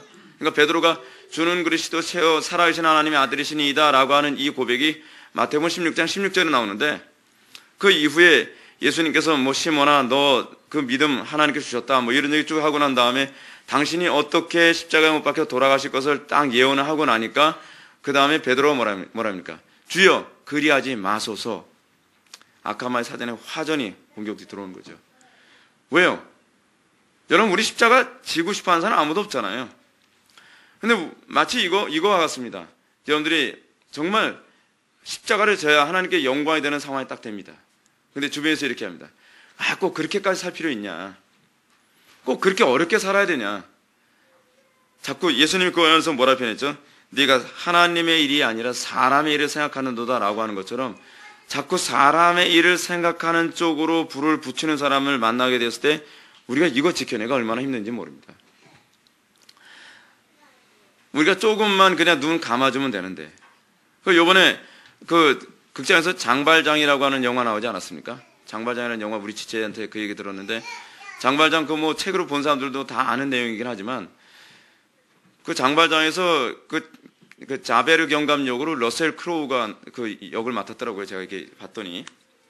근데 이 러셀 크로우, 이 자베르 경감이 장발장한테 와가지고 하는 말이, 진짜 장발장이 잡혔습니다. 그래서 이 시장님, 제가 당신을 의심한 걸 용서해 주십시오 라고 얘기했을 때, 여러분 어떻습니까? 진짜 장발장이 그 시장이잖아요. 여러분들 알고 있는 것처럼. 그랬을 때 우리 주변에 만약에 장발장이 그 문제 가지고 막 고민하고 있을 때, 야, 한번 눈 감으면 너의 모든 이 면죄부가 한순간에 다 없어지는 거야. 꼭 정직할 필요가 있겠어? 라고 얼마나 그런 얘기 많이 하겠습니까? 이게 뭐예요? 화전이죠, 화전. 끊임없이 이런 화전을 쏘아대는 것이죠. 근데 우리가 정말 그런 화전을 받아가면서도 우리가 과연 정직할 수 있겠습니까? 딱 한 번만, 내 일생에서 나 정직하게 살았어. 장발장 얼마나 정직하게 살았습니까? 빵 한 번 훔치고 난 다음에 일생토록 그렇게 희생해가면서 정직하게 살았는데, 다른 사람들 옆에서 그렇게 얘기한다고 칩시다. 당신 일생토록 열심히 그래 살았고 정직하게 살았고 다른 사람 다 할 겁니다. 어쩌면 하나님께서 당신에게 주신 기회일지도 몰라요. 이제는 이거 딱 청산하고 이제는 정말 정직하게 새로운 인생을 살아보는 거예요. 어떻습니까? 얼마나 우리 가슴 속에 불이 붙을 수 있는 악한 마귀 사단의 화전입니까? 우리에게 그런 화전이 끊임없이 온다니까요. 근데 이런 화전의 공격을 받았을 때 여러분, 그래도 나는 십자가 지겠다, 그래도 나는 하나님 말씀대로 살리겠다라고 하는 것을 어떻게 할 수 있겠습니까? 믿음으로만. 무엇에 불이 붙어 있어야 돼요? 진리에 불이 붙어 있어야 돼요. 인간이라는 존재는요, 어쩔 수 없어요. 어느 쪽인가 불이 붙어 사는 존재예요. 아무런 의욕도 없는 사람들이 있다고 해서 여러분, 그 사람들은 아무것도에도 불이 안 붙어 사는 줄 아십니까? 무엇인가 그들이 추구하는 불이 있어요. 그게 인간이란 존재의 특징이에요. 여러분, 우리가 레위기 10장에 보게 되면 레위기에서 아론의 두 아들 홈니와 비느하스가 성전에 불을 붙이는 장면이 나오죠. 근데 성전에 불을 붙일 때 어떤 불을 붙입니까? 세상의 불을 그냥 갖다가 붙여가지고서 성전에서 나오는 불에 맞아서 그 자리에서 직사해버리고 말지 않습니까? 교회가 어떤 존재인가에 관해서 얘기하는 것이죠. 교회라는 존재는, 성도라는 존재는 세상에 불이 붙으면 죽는다는 것을 우리들에게 잘 경고하고 있는 겁니다. 근데 세상에 불을 그렇게 붙이게 된 원인이 어디 있었습니까? 홈니와 비느하스가 그렇게 한 이유가 어디 있어요? 술 취했기 때문에 그렇잖아요. 술 취했기 때문에. 긴장감 없고, 그리고 항상 느슨하고, 그렇게 되면 세속에 불을 붙이게 되어진다는 아주 중요한 교훈을 우리들에게 제공하고 있는 것입니다. 홈니와 비느하스가 술을 먹어서 그랬다라는 말이 10장 자체에서 나오지 않지만 10장 그 후반부에 보게 되면은 하나님께서 경고하신 얘기가 뭐냐면, 너희들이 제단에 들어가서 제단 업무 볼 땐 술 마시지 마라라고 하는 이 표현이 홈니와 비느하스를 두고 하는 얘기라고 대부분 학자들은 다 그렇게 얘기하고 있습니다. 중요한 게 뭐냐면, 우리가 이 땅에 살아가면서 우리는 끊임없이 성령의 불에 충만하게 붙어 있을 때라야만, 이 믿음의 불이 붙어 있을 때라야만 악한 마귀 사단의 화전 앞에서 우리가 그것에 불붙지 않을 수 있는 것이죠. 이걸 여러분, 우리에게 아주 잘 표현해준 표현이 있습니다. 존 오웬이 한 말입니다. 존 오웬이 그리스도인이 영성이라고 하는 책에서 이런 얘기를 하죠. 우리가 어떻게 세상에 미혹되지 아니하고, 우리가 어떻게 세상에 관해서 우리의 마음이 불타지 않을 수 있겠는가? 그것은 마치 우리가 태양을 직시하게 되면 그 눈부신 태양을 한참 우리가 직시하다 보면 우리의 눈이 어떻게 해요? 그 눈부신 태양 때문에 다른 곳이 안 보이죠. 태양을 보고 나서 눈이 너무 눈부신 다음에 다른 쪽을 쳐다보게 되면 다른 쪽은 다 희미하게 보입니다. 똑같이 존 오웬은 우리에게 그렇게 요구합니다. 영광의 빛 대신 그리스도께 우리의 시선을 항상 고정시키십시오. 우리가 항상 믿음으로 그분만을 붙잡고 그분 안에 거하십시오. 그러면 세상의 것은 우리들의 마음에 결코 아무런 영향도 주지 못할 것입니다. 우리가 이 땅에서 그리스도인으로 살아가는 데 있어서 우리가 세상에 이 악한 마귀 사단의 화전에 우리가 불이 붙지 않은 방법이 무엇이냐 하면, 우리의 시선이 끊임없이 그리스도께 고정되어 있어야 한다는 사실입니다. 믿음으로 항상 무장되어 있는 것, 믿음으로 깨끗한 양심을 가지고 유혹의 불화살을 맞거나 꺼야만 합니다. 믿음은 이렇습니다. 믿음이란 무엇이냐 하면, 믿음은 세상에 대한 소망을 품지 않고 하나님께만 소망을 두게 만드는 것이 믿음입니다. 우리가 세상의 것에 소망을 조금이라도 품기 시작하면 세상의 것에 불이 붙어버리고 말 것입니다. 내가 조금만 더 돈을 번다면, 내가 조금만 더 성공하게 된다면, 내가 좀 더 정말 짜릿하게만 살 수 있다면, 여러분, 세상의 것에 우리가 소망을 두는 것, 그것은 믿음이 아닙니다.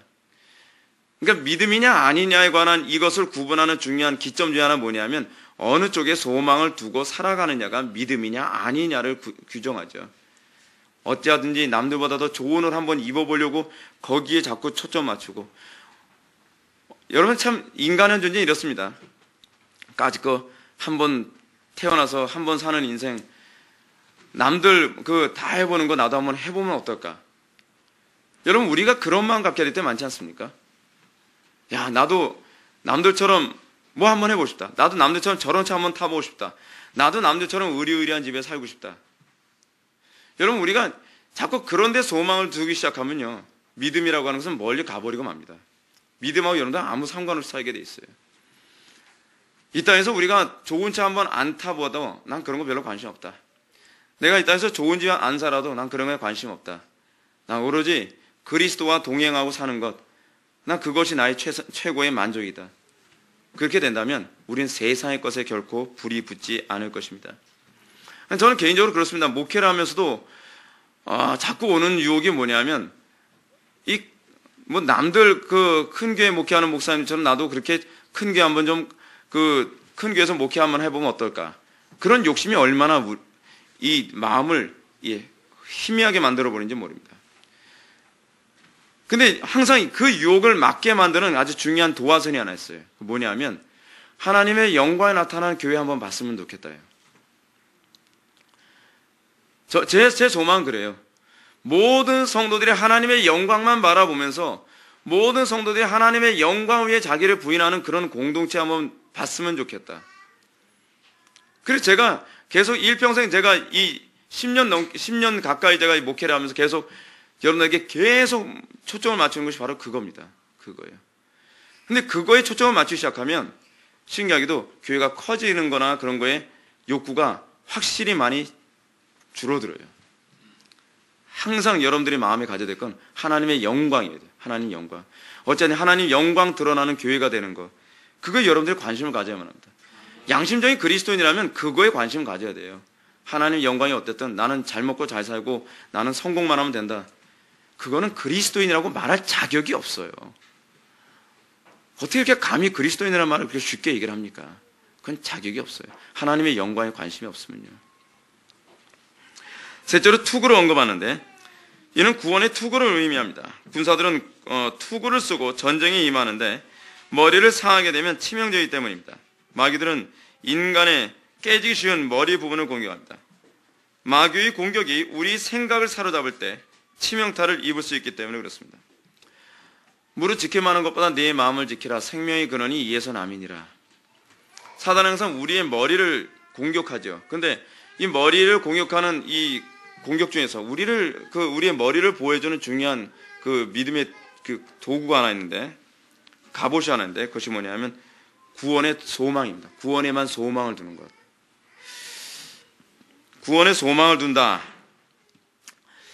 이런 얘기와 같습니다. 여러분 전쟁을 하는데 말이에요. 전쟁을 하면서 승리에 대한 확신이 없다면 여러분 전쟁할 의욕이 납니까? 안 납니까? 안 나죠? 우리가 믿음 생활하면서요.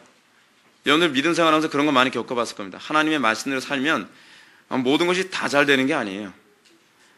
하나님의 말씀대로 살면요. 모든 게 다 내려앉아 가는 것처럼 보여요. 제가 목회하면서 느낀 게 뭐냐면 성경대로 목회하면 성경대로 목회할수록 저항이 점점 더 심해지고요. 성경대로 목회하면 성경대로 목회할수록 사람들이 저를 알아주질 않아요. 성경대로 목회하면 성경대로 목회할수록 목회가 점점 인간적인 안목으로 봤을 땐 소망이 안 보여요. 여러분 그럴 때 우리가 하나님께서 주시는 소망, 하나님께서 반드시 하나님께서 영광 받으시겠다라고 하는 소망이 안 보이면요. 타협할 수밖에 없습니다. 제가 이런 유혹을 제가 부교육자 생활하면서도 얼마나 많이 겪어봤는지 몰라요. 끝까지 버틸 수 있는 근거가 어디 있느냐? 주님께서 나를 도우시고 반드시 영광 받으실 것이다 라고 하는 것에는 확신 때문에 그것을 버텨낼 수 있는 겁니다. 여러분들 가정에서 신앙생활하는 것 핍박을 받습니다. 직장에서 신앙생활하는 것 때문에 핍박을 받습니다. 그리고 여러분들 사회생활하면서 여러분들 신앙생활하는 것 때문에 많은 어려움과 손해와 좌절을 경험합니다. 그럴 때 여러분 하나님께서 끝까지 나와 함께 하시고 반드시 나에게 구원의 은총을 주실 것이다. 제가 얘기하는 이 구원은 영혼 구원만을 의미하는 것이 아니라 하나님의 말씀대로 사는 가운데 승리와 관련된 구원까지 제가 다 포괄적으로 얘기하는 겁니다. 그거에 대한 확신 없으면요. 여러분들 항상 이 소리 합니다. 나 할 만큼 해봤다. 저 그 소리 얼마나 많이 들었는지 모릅니다. 할 만큼 해본 게 도대체 어디까지가 할 만큼 해본 겁니까? 여러분. 할 만큼 해봤다가 이겁니다. 할 만큼 해봤다는요. 하나님 말씀에 순종하다가 죽으면 죽으리라. 그게 할 만큼 해보는 겁니다. 그렇게 하지 않고서 할 만큼 해봤다는 소리 하면 그건 곤란합니다. 사드락 메삭 아벳느고가 풀불 앞에까지 가고서 할 만큼 해봤다 그러지 않아요. 성경에 나오는 모든 인물들이 다 그렇습니다. 어디까지 가는 것이 할 만큼 해봤다요? 순교하는 그 자리까지 들어가는 거예요. 풀무불 속에 들어가는 그 자리까지, 사자굴 속에 들어가는 그 자리까지, 그게 할 만큼 해본 거예요. 거기서 살려주면 구원이고 죽이면 내 사명 끝난 거예요. 그게 신앙이에요. 그게 신앙. 그래서 여러분 예수님 뭐라고 말씀하십니까? 살고자 하는 자는 죽을 것이요 죽고자 하는 자는 살리라. 그 이순신 장군이란 말입니다. 예수님 그런 말씀하신 적 없습니다. 예수님은 다른 얘기 하셨습니다. 너희들이 죽으면 살리라요. 예수님과 이순신 장군의 차이는 그 차이입니다. 죽는 데까지 아니라 죽고 사는 겁니다. 그래서 여러분, 아브라함의 믿음을 뭐라고 얘기합니까? 히브리서 기자는요, 아브라함의 믿음이 이삭을 죽이는 척 하고서 할 만큼 했다가 아니라 이미 아브라함의 마음속에 이삭을 죽였다라고 얘기하고 있습니다. 그게 믿음이에요. 죽고 사는 게 믿음이에요. 어느 정도 죽는 척까지, 그러니까 우린 그런 말 잘하지 않습니까? 죽는 신용까지 한다. 죽는 신용이 신앙이 아니에요. 성경이 우리에게 요구하는군요. 하나님께서 스탑 안 했으면 아브라함은 자기 아들 이삭을 제물로 바친 거예요. 이미 그 마음엔 바친 거예요. 신앙의 수준이 그 정도입니다. 십자가를 우리는 너무 피상적으로 알고 있어요. 십자가를 무슨 흉내 내는 걸 십자가라고 생각합니다. 아니에요. 십자가는요, 죽어야 돼요, 실제로요. 하나님 말씀대로 할 만큼 순종하는 것이 아니라 하나님께서 내가 하나님 말씀 순종해서 나 망하면 망하는 것이 하나님 영광이면 망하겠다예요. 그것까지도 감사하는 거예요. 그런데 우리는 이렇게 얘기하죠. 하나님 순종할 만큼 순종했는데 어떻게 날 망하게 할 수 있어요? 라고 해요. 그럼 뭘 얘기하는 거예요? 믿음을 한 게 아니라는 거죠. 믿음을 한 게 아니라는 거예요. 믿음으로 하는 사람들은 망해도 감사, 성공해도 감사해요. 그것이 성경에 나오는 모든 구약과 신약에 나오는 모든 인물들의 특징이에요. 그래서 여러분 히브리서 기자가 히브리서 12장에서 믿음으로 쭉 나열하면서 어떻게 합니까? 다 똑같은 레벨이에요. 다 똑같은 레벨. 성경에서 얘기하는 믿음의 수준이 그 정도 수준이에요. 그러니까 구원의 투구는 어떻게 해요? 구원의 투구는요.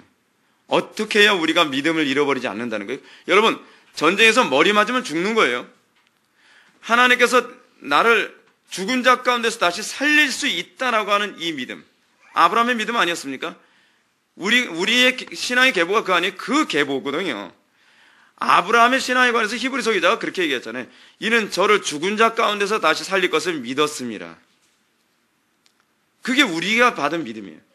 그래서 우리가 하나님으로부터 믿음을 받았을 때 구원의 투구란 무슨 얘기냐면 하나님, 내가 순종해서 죽으면 이것도 하나님께 영광이요. 내가 살면 그것도 하나님께 영광입니다. 결과는 어떻게 해요? 하나님께서 우리를 살리실지 어떨지 몰라요.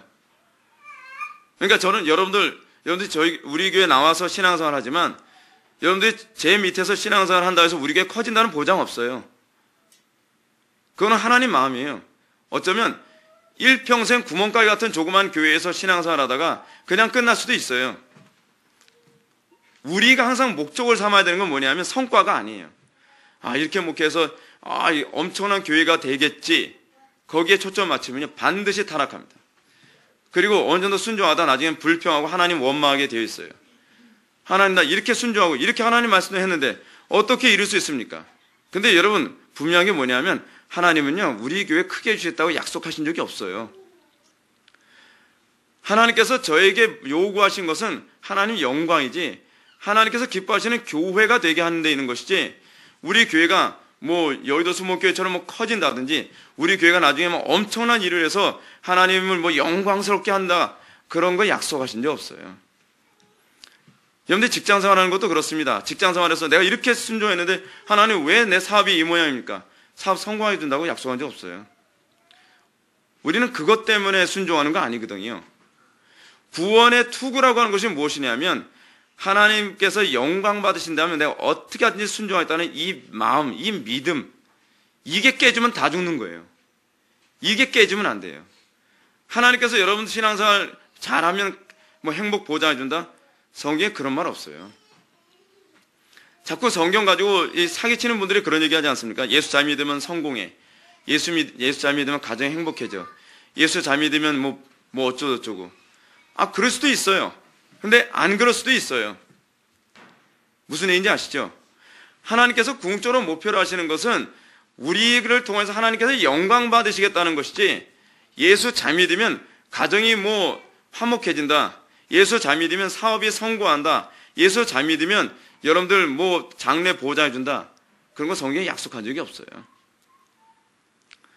단지 하나님께서 아브라함은 이삭을 바칠 때도요, 이삭 살려주겠다 하나님께서 보장해 준 것도 없어요. 근데 아브라함의 믿음이 가지고 있는 이 구원의 투구가 바로 그건 거예요. 그게 뭐예요? 내가 하나님께서 이 이삭 바치라고 한 건, 바치라고 했을 때 내가 내 아들 이삭을 죽인다 할지라도 하나님께서 이 이삭을 통해서 뭐 한다 그랬어요? 하늘의 별처럼 많은 사람들을 만들어 주겠다고 약속을 하셨으니 내가 알지 못하는 어떤 방법으로 하나님께서 그 언약을 반드시 성취시켜 주실 것이다라고 그 믿는 믿음을 한 거예요. 어쩌면 이삭을 죽여서 죽이 나서 딴 사람 통해서 대를 잇게 할지도 모르는 거거든요. 믿음이라는 게 그거예요. 믿음이라고 하는 것은 결과를 믿는 믿음이 아니라 하나님의 약속과 속성 자체를 믿는 게 믿음이에요.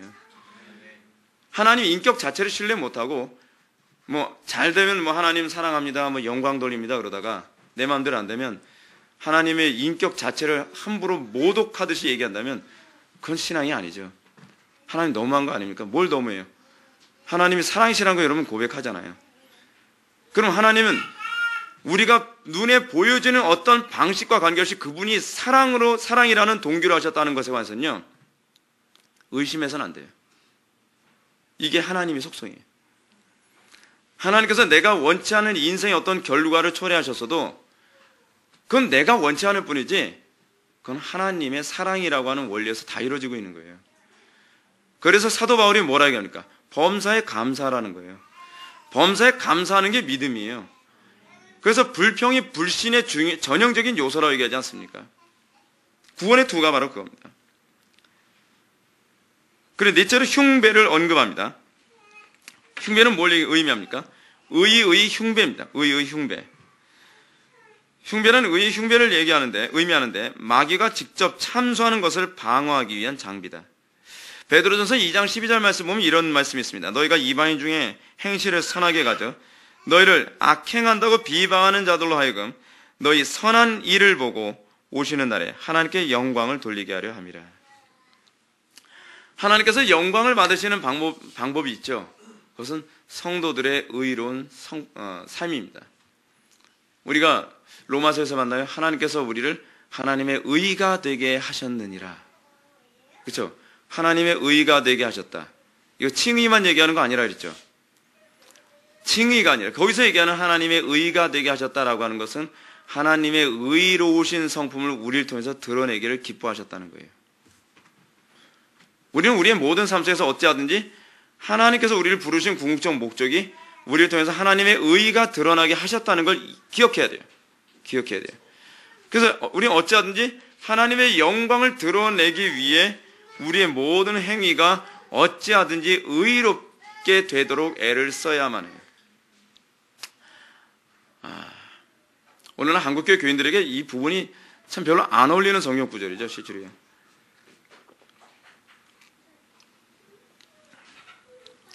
안 믿는 사람들이 봤을 때도 기독교인들의 도덕성은 좀 민망합니다. 그러니까 이 기독교인들의 도덕성이 너무 민망한 수준이다 보니까 기독교에 대한 어떤 괴담을 자꾸 만들어도 안 믿는 사람들이 믿죠. 믿을 수밖에 없어요. 그죠? 왜냐하면 내가 겪어본 예수쟁이라는 것들이 다 그 모양이었으니까. 거짓말도 잘하고 자기 멋대로고 이기적이고 욕심도 많고 저희가 그런 사람들을 주로 겪어봤다는 게 문제인 거죠. 일본 사회 안에서 만약에 기독교인에 관한 괴담을 늘어났다면 잘 안 믿겠죠. 예. 왜냐하면 제가 얘기 듣기로는 일본 사람들 사이에서 기독교인들에 대한 신뢰도가 굉장히 높다고 들었거든요. 그러니까 기독교인들이 콩으로 매줄 쓴다 그러면 그걸 믿는다고 할 정도로. 근데 오늘날 기독교인들에 관한 안 믿는 사람들의 어떤 사고방식 굉장히 부정적이죠. 근데 그건 사실 저도 그래요. 제가 원래 목사 안 되려고 무디냐 애를 쓰다가 목사가 되는데 그 이유가 뭐냐면 전 교회에서 더러운 꼴을 너무 많이 봤거든요. 그냥 이건 세상이에요, 세상. 제가 어렸을 때서부터 보아온 교회의 모습은요. 제가 왜 목회를 하면서 좀 혹독한 것도 아니지만 혹독하게 목회를 하려고 애를 쓰냐 하면요. 저는 어렸을 때부터 교회 안에서 너무 못 볼 꼴을 많이 봤기 때문에 더 이상 교회 안에서 그런 모습이 나타나는, 적어도 내가 목회하는 교회에서는 그런 모습은 없었으면 좋겠다라고 하는 게 저는 굉장히 절실했어요. 안 믿는 사람들이 봤을 때, 저는 그렇습니다. 안 믿는 사람들이 어느 날 우리 예배당에 딱 왔을 때, 우리 예배당에서 예배 드리는 여러분들의 모습을 보면서 그 자체로 그들이 은혜가 되길 바랍니다. 그들이 예배당에서 예배 마치고서 서로 여러분들과 교제를 나누면서도 그 자체로도 은혜가 되길 바랍니다.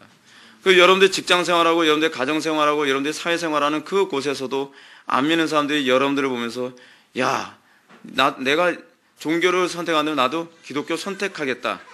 뭐 이런 좀 구분됨과 탁월함이 좀 있어야 되지 않겠습니까? 이게 바로 의의 흉배입니다.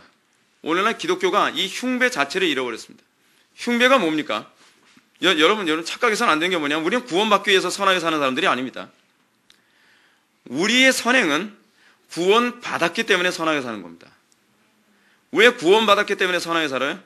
첫 번째는 주님과 동행하는 방식으로서 구약과 신약에서 항상 언급한 게 뭐예요? 율법이 주님과 동행하는 방식이기 때문에 그래요.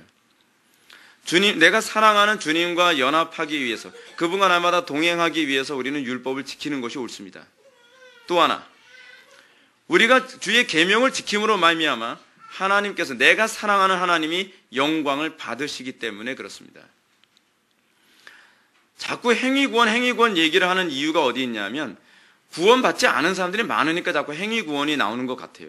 이 알미니안주의 교회들이에요. 근데 근본적으로 구원을 받고 나면 우리가 거룩하게 살아서 하나님께 영광 돌리는 데 관심을 맺기 때문에 이 의로운 삶은 뒤따라오게 되어 있어요. 그러니까 우리는 어떻습니까? 우리는 구원받기 위해서 거룩하게 사는 사람이 아니라 구원받았기 때문에 거룩하게 사는 존재들 아닙니까? 왜? 그것이 우리에게 일종의 흉배이기 때문에 그래요. 성도에게 있어서 이 도덕성에 관한 그 치명상은요, 이 구원의 투구 다음으로 가장 치명적입니다. 성도들이 도덕성이라고 하는 분의 손가락질을 받기 시작하면 성도들이 세상과 싸워 이길 수가 없습니다. 오늘날 성도들이 왜 세상에서 싸워서 이기지 못하느냐? 아무리 교리 많이 배우고서 여러분들 세상 사람들한테 전해보십시오. 세상 사람들이 뭐라니까? 네 말이 틀렸다는 건 아닌데 너나 잘해. 오늘 기독교가 그런 식으로 공격을 받잖아요. 우리부터 직장생활이나 사회생활에서 불성실하고, 그리고 그 모든 영역에서 모범이 되지 않고, 우리 삶의 모든 영역이 세상 사람한테 본이 되고 세상 사람한테 존경이 되어야만 그 다음에 복음의 능력이 있는 거거든요. 우리의 이 흉배를 다 훤히 다 내어놓고 상대방의 칼자국으로 수도 없이 맞아 있는 상태에서 우리가 과연 어떻게 싸울 수 있겠느냐는 겁니다. 오늘날 우리는 마치 흉배라고 하는 무장을 원천적으로 완전히 이 상실한 상태에서 전쟁을 하는, 말도 안 되는 전쟁을 하고 있는 거죠. 그러니까 여러분, 옛날에 300이라는 영화 있지 않았습니까? 300이라는 영화 보게 되면은 그거 정말 말도 안 되는 영화입니다. 300이라는 영화 보게 되면은 그 300명의 그 스파르타 군인들이 어떻게 나오고서 싸웁니까? 우통 묶고 나와 싸우잖아요. 망토 하나 걸치고, 그리고 그 보기 민망한 팬티 하나 걸치고 칼하고 창만 들고 싸우는 거예요. 여러분, 그거 영화입니다. 실제로 그렇게 싸우면요, 살아남을 군인이 없습니다. 원래 그 당시 스파르타 군인들의 군복을 보면요, 완전 부장입니다. 움직이기도 힘들 정도로 완전히 철갑을 두르고서 전쟁을 하는 거예요. 아무리 갑바 근육 많아도요, 칼엔 당연히 재간이 없습니다. 우리가 신앙생활하면서도 우리가 의의 흉배를 철저하게 우리가 가리지 아니하면 세상과 나와 싸워서 이길 수가 없어요. 무슨 얘기인지 아시죠? 여러분이 말씀의 검을 아무리 잘 써봐야 소용이 없다니까요. 우리의 의의 흉배, 그러니까 그렇지 않습니까? 여러분, 전쟁하면서 칼에 한 번도 안 맞으면서 싸울 수 있다? 그건 영화에서만 가능합니다. 실제로는 불가능합니다. 300이라는 영화 여러분들 보신 분들은 아시겠지만 300이라는 영화에 나오는 사람들은 방패하고 칼만 들고서 싸우는데 얼마나 잘 싸우는지 몰라요. 한 번도 뭐 칼에 찔리는 법도 없어요. 그런 거 없습니다. 절대로 그렇게 안 됩니다. 우리가 이 땅 살아가면서 의의 흉배를 지키는 이 일을 해야만 비로소 전쟁터에서 전쟁다운 전쟁을 할 수가 있습니다. 그렇게 한다고 하더라도, 그렇게 애쓴다고 하더라도요, 우리가 인간인지라, 우리의 타락한 본성이 여전히 살아있는지라 우리는 끊임없이 어떻게 해요? 우리가 의롭지 못한 모습을 자꾸 보이게 되죠. 그것 때문에 우리가 어떻게 합니까? 그래서 날마다 예배당에 와서 기도하는 거 아니에요? 하나님, 내가 또 의롭지 못한 삶을 살아서 하나님 영광 가렸고요, 복음이 전파되어질 이 전도의 문을 내가 막았습니다. 이 전도의 문 막았다라는 말이 정확한 표현이에요. 우리가 의로운 삶을 살지 못하면 전도의 문은 다 막혀버려요. 그러니까 여러분, 교회가 어떤 곳이어야만 합니까? 끊임없이 자기를 부인하는 훈련의 도장이 되어야만 해요. 훈련의 도장에서 여러분들 먼저 그것이 된 다음에야 세상에 나와서 싸울 수 있게 되는 것 아니겠습니까? 다섯째는 모든 기도를 언급하는데, 이는 에베소 6장 18절의 말씀을 의미합니다. 모든 기도와 간구로, 18절 보면 모든 기도와 간구로 하되 항상 성령 안에서 기도하고. 잘 보십시오.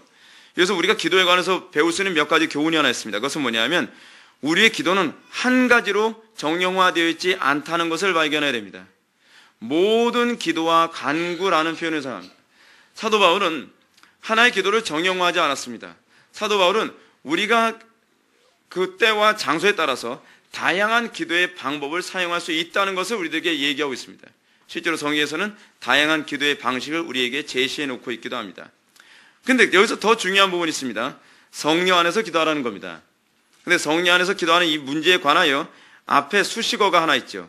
항상입니다. 항상.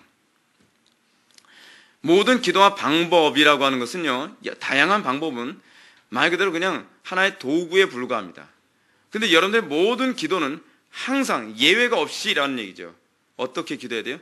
성령 안에서 기도해야만 합니다. 제가 여러분한테 항상 요구하는 게 그겁니다. 성령 안에서 기도하지 않고 시간만 제발 때우지 마십시오.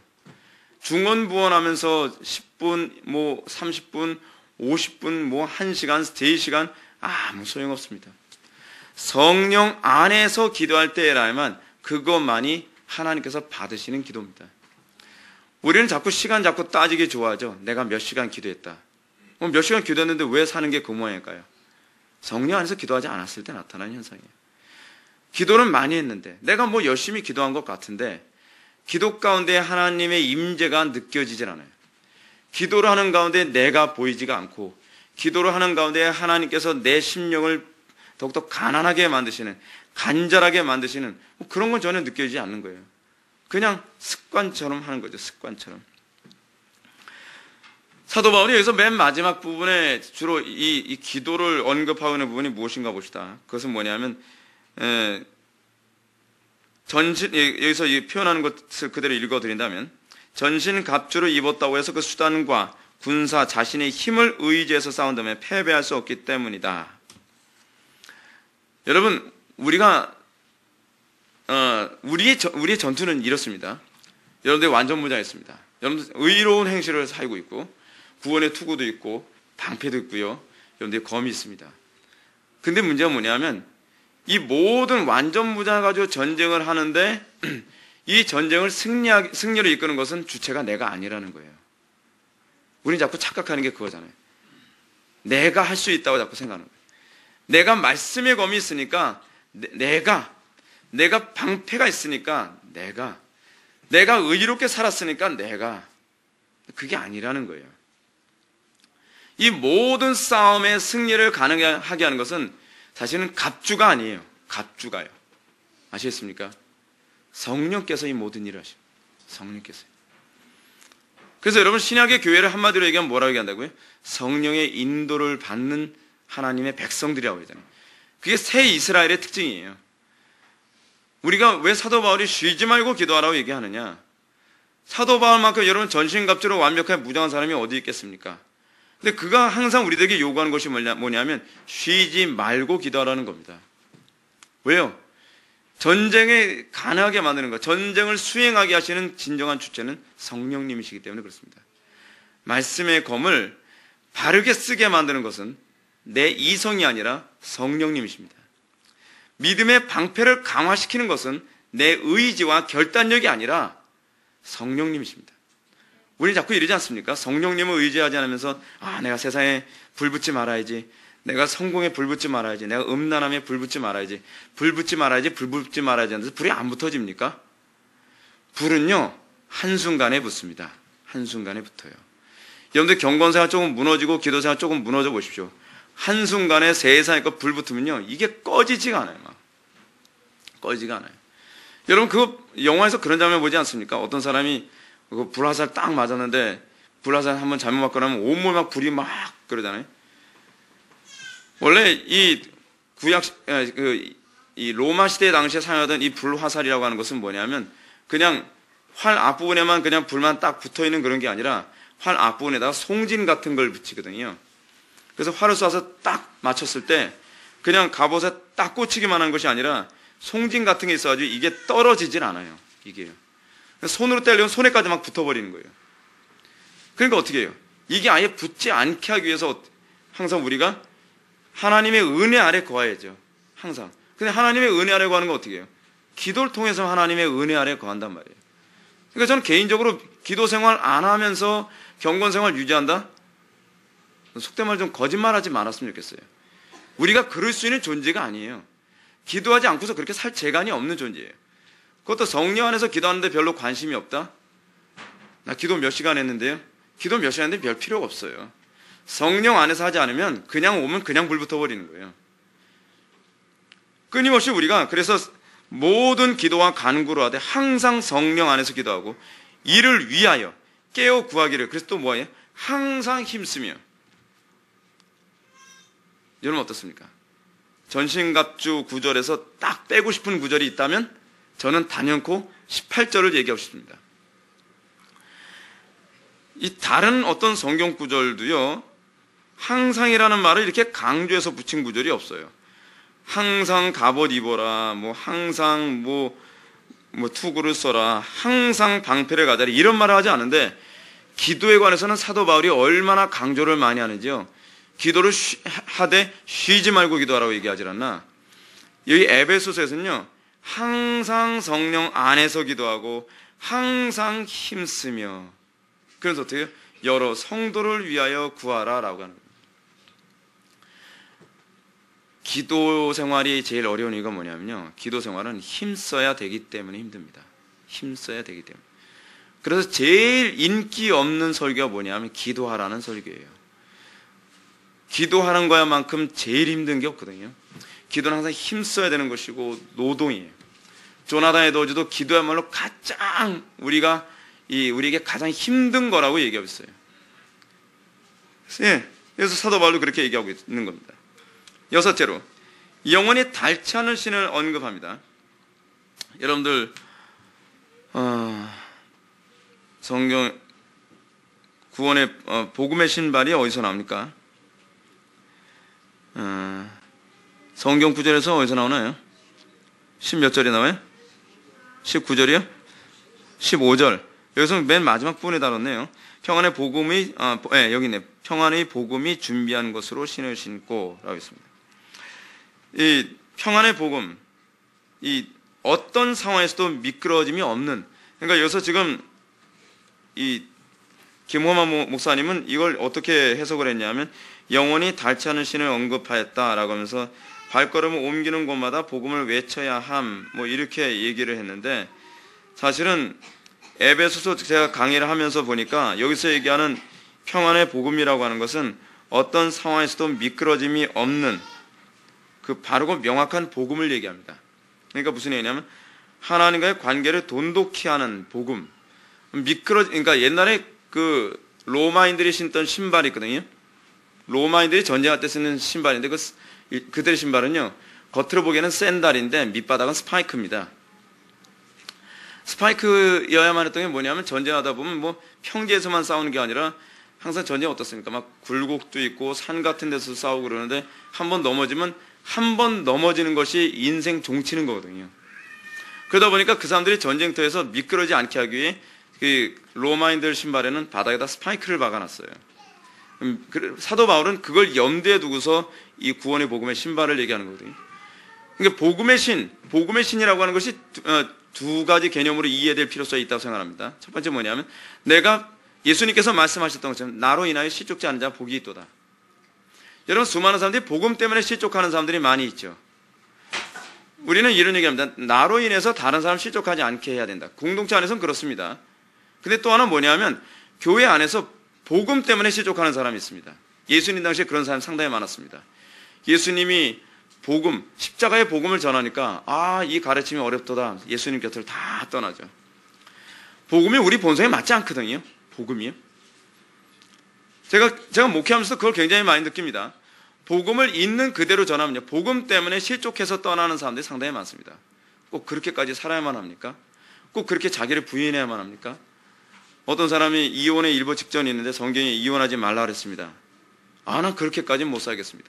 뭐예요? 그게 무슨 얘기하는 거예요? 자기가 원하는 얘기 해달라는 거죠. 근데 성경은 그렇게 얘기하진 않으니까 그것으로 인해서 실족해서 교회를 떠나죠. 그러니까 여러분, 우리가 이 복음의 신에서 우리가 중요한 것이 뭐냐면 1차적으로 내가 복음으로 인해서 실족하지 않아야만 합니다. 왜냐하면 내가 복음에 실족하면 나는 그 복음을 미끄러지는 복음을 전하게 되어 있기 때문에 그래요. 복음을 타협한 사람은 복음을 다른 사람에게도 미끄러지게 전합니다. 문제가 거기에 있습니다. 예수님께서 왜 바리새인들을 그토록 혐오했는가? 그 사람들은 한 영혼을 얻기 위해서 산과 들과 바다로 두루 다니다가 한 영혼은 배나도 지옥 자식으로 만드는 사람들이 있기 때문에 그렇습니다. 그들은 복음대로 사는 사람들이 아니었습니다.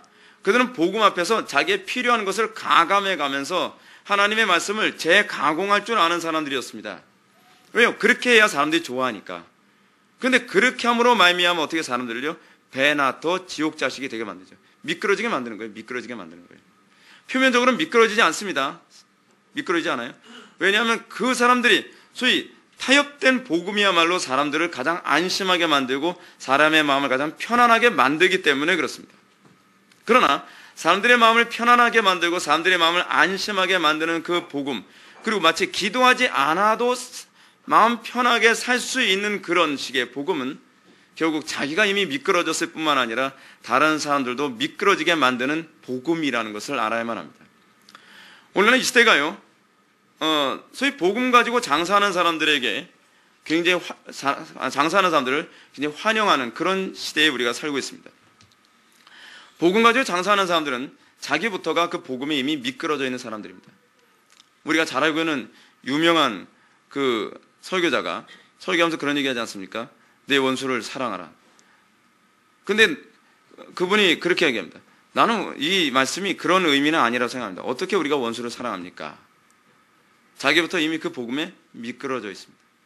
우리는 끊임없이 성경을 자기 멋대로 재해석해서 미끄러진 수많은 설교자들이 다른 사람들로 하여금 오히려 복음 안에서 편안하게 그리고 느슨하게 안일하게 그리고 세속적으로 살아가면서도 영원한 천국에 갈 수 있다고 믿게 만드는 그 복음의 수많은 사람들이 현혹하고 있다는 것을 우리는 기억해야만 합니다.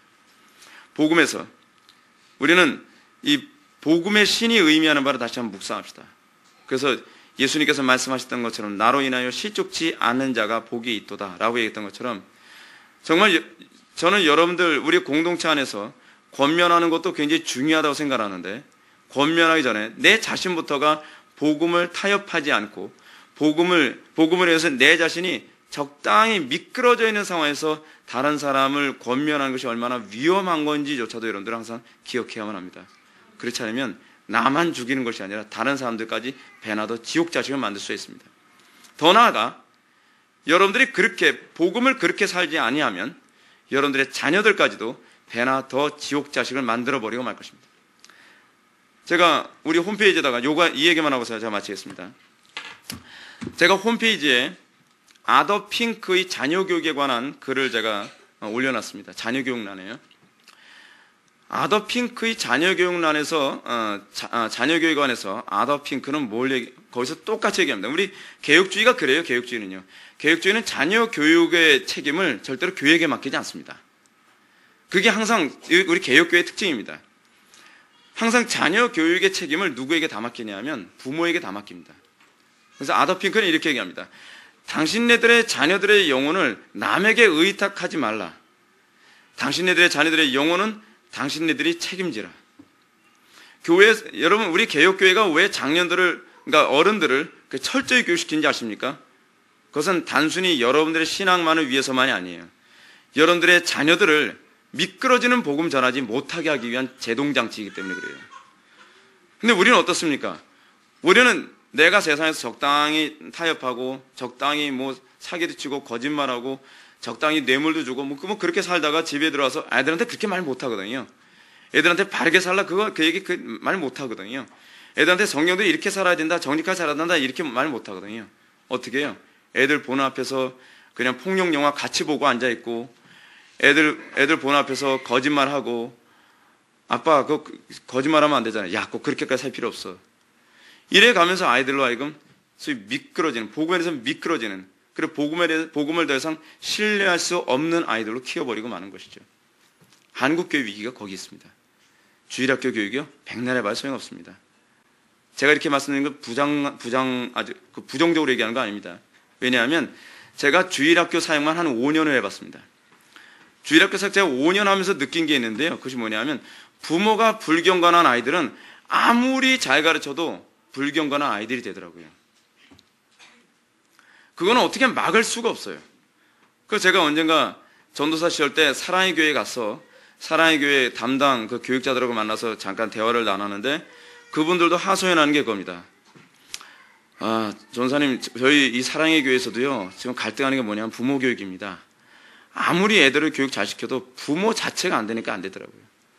그래서 제가 목회하면서 제가 가지고 있는 이 마인드가 있어요. 뭐냐, 삼위일체 교육입니다. 삼위일체 교육. 뭐냐면 교회에서 바르게 가르치고 부모가 바르게 가르치고 그리고 삶 속에서 부모가 본을 보이는 거. 이거 안 하면 아이들한테 지식 아무리 심어줘봐야 소용없습니다. 아이들이 부모의 삶 속에서 복음이 미끄러지지 않는 거라는 걸 봐야만 합니다. 아이들이 그렇게 듣는 것으로만으로 신앙이 전수되지 않습니다. 십자가가 필요합니다. 십자가가 필요합니다. 사랑하는 성도 여러분, 우리가 오늘 이 시간 전신갑주에 관한 교리를 우리가 배웠는데 우리가 이 땅에 살아가면서 이 전신갑주 어느 것 하나도 우리가 소홀히 여기지 않아야 될 것입니다.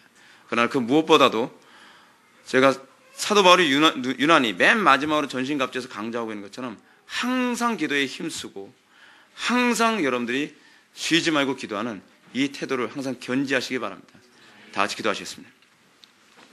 사랑이 많으신 하나님 아버지, 우리 오늘 이 시간 하나님의 백성으로서 구원받은 성도가 이 땅에서 군사로 사는 것이 당연한 것임을 다시 한번 살펴보게 되었습니다.